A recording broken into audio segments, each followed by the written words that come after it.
Assalamualaikum warahmatullahi wabarakatuh. Yang benar-benar bisa takut kepada Allah, ngibadah nyembah tenan ning Gusti Allah, itu hanya orang-orang yang punya ilmu, ulama.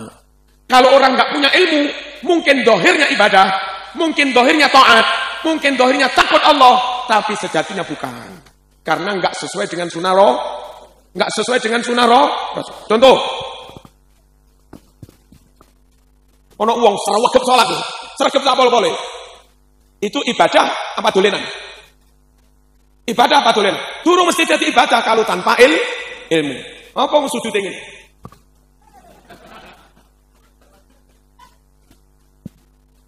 Baru bisa ibadah, baru bisa disebut ibadah, manifestasi dari khasyatullah.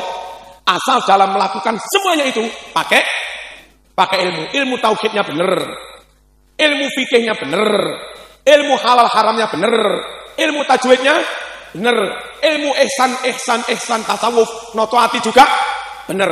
Mereka yang punya ilmu tiga-tiganya, kalau ibadah itu benar-benar manifestasi dari khasyatullah. Nyun sewu, orang Islami top, militan pol, saking top Islami, nyun sewu, sampai kemana-mana pakai cadar, kemana-mana pakai cadar, tapi tanpa ilmu. Neng kamar barang karo bojone pakai cadar. Halo. Sujud pancet pakai cadar. Sah mboten? Ya enggak sah wong bathuke terhalang cadar. Padahal sujud itu bathuke harus nempel ke tempat sujud. Ono wong serawegep salat, serbanan barang. Tapi masangnya serban sakmene. Nah. Terus duwe ikol apa menjalin bunder lho. Nutupi bathuk, serawegep salat. Tapi bathuke terhalang igol, bathuke terhalang menjalin, gak iso nempel ke tempat sujud. Dadi ibadah napa mboten? Ya ora dadi ibadah. Kenapa? Enggak berdasar ilmu. Ibadah top, manakipan top. Meleh jago 15, hormat Kanjeng Syekh Abdul Qadir Al-Jilani. Tapi enggak iso carane meleh pitik. Meleh pitik, meleh jagone enggak bener. Bisa jadi ngetoke di atas jakun, berarti kemanian, batal. Bisa jadi niate enggak krono Gusti Allah, berarti batal. Bisa jadi mbeleh jago, sakni sore jakun, tapi enggak sampai memotong jalur nafas, jalur makan. Sip ngono tok. Darah belum keluar tuntas, darah ayam, sik kelepek-kelepek, sik mancur, wis dicelup tong panas. Gak sah. Lek mbelehmu enggak sah, berarti yang kamu makan bangkai. Karena yang kamu makan bangkai, sama manakipan cangkemmu najis, mau makan bangkai. Karepe ibadah manakipan, tapi mangan batang ini. Gara-gara enggak duwe ilmu tentang carane mbeleh pitik. Jadi ayat ini dawuh yang benar-benar bisa ngibadah tenanan, perwujudan dari rasa khosyah kepada Allah, hanya mereka-mereka yang punya ilmu. Innama yakhshallah min ibadihil ulama. Ngono kuwi maksudnya ayat iku. Gara-gara enggak ngerti hasr, iki kan ilmu ma'ani ini, hasr ini. Gara-gara enggak belajar balaghah, enggak belajar ma'ani, maca iku, akhirnya terus ulo iso dadi ulama, ayam iso dadi ulama. Lha suwe-suwe ulo diserbani bareng. Ayam mentok-mentok, bebek yo diserbani, iki barisan bebek ulama. Suwe-suwe, Mas, emang gawane mangan pitik. Lah iku ulama ya. Arep tak belengko jangan-jangan ulama. Allahumma shalli ala sayyidina Muhammad. Orang di luar ahlu sunnah wal jamaah sulit dipercaya lantaran tidak melengkapi diri dengan ilmu alat. Nyun sewu. Mereka menolak kunut subuh itu bukan tidak tahu dalil. Mereka tahu dalil, tapi kurang melengkapi dengan ilmu nahwu. Ngeten. Yang membuat mereka enggak mau kunut subuh itu hadis di Sahih Bukhari. Qanata Rasulullah sallallahu alaihi wasallam syahran wa da'a ala ri'lin wa taqwan wa usayyah thumma tarakahu. Nabi kunut 1 bulan melaknati 3 suku. Suku Ri'lin, Taqwan, Usayyah, lalu Nabi meninggalkannya. Menurut mereka, kunut itu sudah ditinggalkan Nabi. Ngapain kamu pantun kunut? Ngono. NO meskipun ada hadis itu tetap kunut. Satu merujuk pada hadis Bukhari yang awal tadi, bahwa Nabi senantiasa kunut subuh. Yang kedua, hadis yang kedua itu begini, Nabi itu kunut dalam rangka merespon musibah besar, sekian banyak burung ngaji dibunuh, dirampok oleh suku Ri'lin, Taqwan, dan Usayyah. Karena itu musibah dalam agama zulmah, maka Nabi mensikapinya merespon dengan kunut. Namanya kunut nazilah. Isinya Allahumma la'an ri'lan dakwan Usayyah, Allahumma stud fat'ataka alaihim, Allahumma zalzil aqdamahum, dan seterusnya. Nah, setelah musibah itu mereda, setelah fitnah itu mereda, maka Nabi meninggalkannya. Ayo pakai nahwu sorof. Kalimatnya dua, Mas. Qanata wa da'a. Nabi kunut dan mendoakan. Lalu buri domire mufrad tarokahu. Lalu Nabi meninggalkannya. Lek domire mufrad tarokahu, dua-duanya ditinggalkan, apa salah satu yang ditinggalkan? Halo? Domire mufrad tarokahu, dua-duanya ditinggalkan, apa salah satu yang ditinggalkan? Salah satu toh? Kalau dua-duanya ditinggalkan, kunutnya ditinggal, laknatinya ditinggal. Kalau dua-duanya ditinggalkan, domire tarokahuma. Halo? Tapi karena domirnya tarokahu, berarti yang ditinggalkan hanya satu. Satu yang ditinggalkan itu, kalau kamu anggap kunut ditinggalkan, berarti melaknatnya lanjut sampai sekarang. Kalau menurut kamu melaknat 3 suku perampok itu yang ditinggalkan, melaknatnya 1 bulan dok. Kalau melaknatinya yang ditinggalkan, kunutnya lanjut. Kalau dua-duanya ditinggalkan, nggak bisa wong domirnya mufrad. Lah mereka di luar NU baca terjemah, lalu Nabi meninggalkannya. Terjemah itu gak ono mufrad, gak ono tasniyah terjemah ini. Ngotot pokok Nabi meninggalkannya. Sungguh mereka nggak bisa dipercaya karena nahwu sorof saja nggak beres. Niku Ustaz Mundir Kiai Mundir ngertos kok dibuka kali mriko teng mriko. Napa? Mosok ono ceramah takziah. Takziah itu tasrifnya azza yu'azzi izan wa izzatan. Iku piye? Kok iso azza yu'azzi izan wa izzatan? Gak ngono Mas. Rabba yurabbi tarbiyan tarbiyatan. Ngono mesti. Zakka yuzakki tazkiyan tazkiyatan. Azza yu'azzi takziyan takziyatan, kan ngono mesti. Kok iso azza yu'azzi izan wa izzat. Itu di luar NU dadi Ustaz Top. Tasrif salah lho Ustaz Top. Sing diundang yo enggak ngerti tasrif, sing ngundang yo padha dene enggak ngerti tasrif. Enggak kena dipercaya sebab sering merujuk pada kitab Sahih Bukhari Muslim yang bukan asli. Enggak kena dipercaya tidak melengkapi diri dengan ilmu alat yang itu sangat diperlukan untuk bisa memahami Quran hadis dengan benar. Yang ketiga, mereka di luar ahlu sunnah wal jamaah nggak bisa dipercaya lantaran ilmunya nggak teko Nabi. Bagaimana disebut ilmu teko Nabi? Mereka di Brawijaya diikip kajian Islam, namanya Liqo.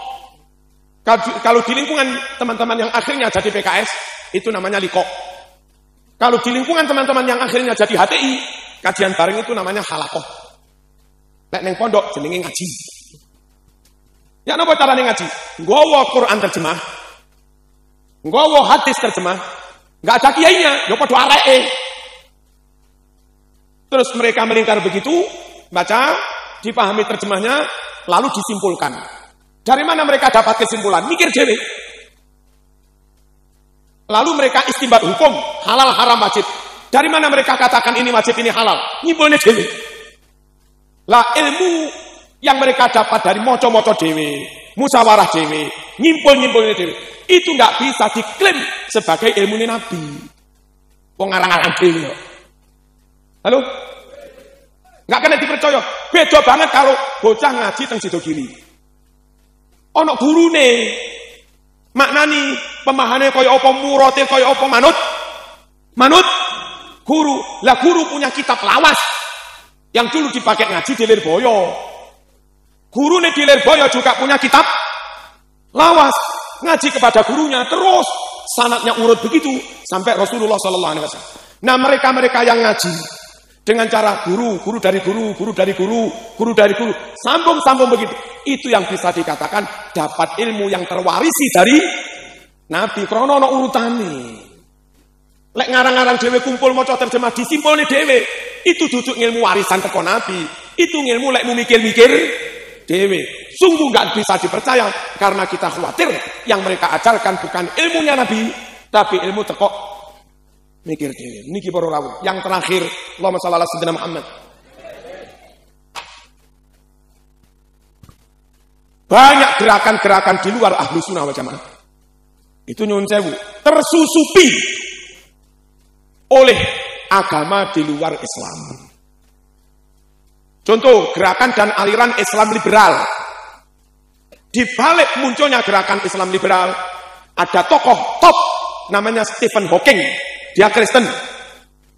Kalau zaman ikut-ikutan paham Islam liberal, itu bukan Islam murni, karena di sana ada intervensi dari Stephen Hawking. Di balik Syiah dulu, filosofi kitab Nurul Yakin, Tarikh Nurul Yakin. Awal berdirinya Syiah, ada tokoh namanya Abdullah bin Saba. Ya betul? Abdullah bin Saba. Dan ternyata agamanya Yahudi. Kita khawatir Syiah tidak murni Islam, karena tersusupi tokoh Yahudi. ISIS. Sama nungoknya pidato nih Hillary Clinton. Pas debat calon presiden dengan Donald Trump itu. Iso bahasa Inggris teman-teman. Kalau merengakan teng TV, Hillary Clinton bilang, "Nyuwun sewu, CIA Amerika ikut mendalangi berdirinya ISIS." Kalau itu benar, meskipun ISIS merasa paling Islam, tidak bisa dikatakan Islam murni lantaran disusupi oleh Amerika. Wahabi sing tukang ngarom-ngarome mulutan lho. Jenenge Wahabi. Siapa pendirinya? Muhammad bin Abdul Wahab. Lah Muhammad bin Abdul Wahab ini murid dari siapa? Murid dari Hadratus Syekh Jeffrey Hamper. Hadratus Syekh Jeffrey Hamper. Siapa Jeffrey Hamper? Mata-mata dari Inggris yang dikirim ke Arab, memang niat untuk merusak Islam dari dalam. Dan punya murid di kader namanya Muhammad bin Abdul Wahab mendirikan Wahabi itu. Terlepas benar salah Wahabi karena ada intervensi gurunya siapa? Jeffrey Hamper. Kita khawatir Wahabi enggak murni karena tersusupi Inggris. Lalu bandingkan dengan Ahlus Sunnah wal Jamaah. Imam Syafi'i murni kano Yahudi nih, kano Kristen nih. Imam Maliki murni kano Yahudi nih, kano Kristen nih. Syekh Abdul Qadir Al-Jilani murni Islam, kano Yahudi nih, kano Kristen nih. Jangan percaya mereka di luar Ahlus Sunnah wal Jamaah. Khawatir ajarannya apa tadi? Tercampurin apa tersusupi ini? Oh, nek cara kula sugih tetep NU, gak melarat tetep NU. Pokoknya kula ngoten niku, nekat. Ini pilihan saya, resiko apapun saya berani. Kenapa? Sugih NU, gak melarat pancet NU. Nggih. Masuk nggih? Bojomu ayu pancet NU, bojomu gak elek ya pancet NU. Ngoten nawa itu mate odi noro NU Ahlus Sunnah wal Jamaah. Dan yang paling membahayakan juga, rata-rata gerakan di luar Ahlus Sunnah wal Jamaah itu punya agenda membubarkan NKRI. Karena ingin membentuk negara model baru. Kelompok begini kalau kamu dukung, lama-lama mengancam kedaulatan negara. Lelek sampai negara RI bubar, ganti negara Islam tapi Wahabi. Maka nasib Indonesia nggak beda dengan nasib Islam di Timur Tengah. Begitu Wahabi berkuasa, Sahih Bukhari dibakar, makam para wali gusur dengan tanah. Indonesia nggak akan beda jauh dengan Timur Tengah. Kalau Indonesia bubar, diganti negara Islam tapi ala Wahabi. Itu mengancam kedaulatan negara dan terakhir juga mengancam keaslian Islam. Sebab di Timur Tengah mereka membakar kitab-kitab yang asli itu. Dil? Ojo percaya kalau orang di luar Ahlus Sunnah wal Jamaah. Al-Fatihah.